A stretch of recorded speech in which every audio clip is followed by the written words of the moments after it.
Allah Azza wa Jal, for example, commands in Quran in many places. One of them, for instance, "U'budu rabbakum." U'budu rabbakum. Enslave yourself to your master. If you want to know, we study a lot of Quran, you know. You could study tafsir for years and years and years and years. And somebody, my teacher asked me actually, one time I was studying with him, and I'd been studying, not years, I was studying Quran with him for like 6 months, and he asked me, give me the summary of the Quran, one sentence. Actually, and I said, one sentence? He goes, okay, fine, 2. So he wants a summary of the whole Quran in 2 sentences. And I'm thinking, I'm going, in my head, I'm doing a review of the stuff he talks about all the time. How am I going to summarize the entire Quran in 2 sentences? And I remembered what he said, and I used it, and he said, you're right. Alhamdulillah. Here's what it was. Number 1, accept Allah as master and accept yourself as slave. A lot of people accept Allah as master, but they still don't accept themselves as slave. Just accept it. Internalize that He is master, you are slave.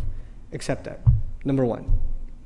And after you accept that, the second sentence, accept that this guidance is only beneficial to people who accept themselves as slaves. That's it. You say, Iyaka na'budu, you accept yourself as slave. Then what are you ready for? Ihdina sirat. Guidance. Slavery and guidance is the summary of the entire Quran. The Quran began with slavery, Iyaka na'budu. It begins with slavery, and at the end, again, he calls himself master, which alludes to us as what? If he's the master of the people are his slaves.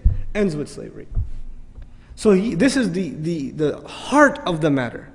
A lot of people have no hard time accepting Allah as the creator. That's okay. That's not the hard part. Or accepting Allah as merciful, or as wise, or as powerful, or as one. All of that stuff's easy. Because you know, if you accept Allah as one, there may not be any implications on you. Allah is one, that's nice, I'm still going to do what I'm going to do. Allah is really merciful, great. I still have my life. But if you say Allah is master, then what does that make me?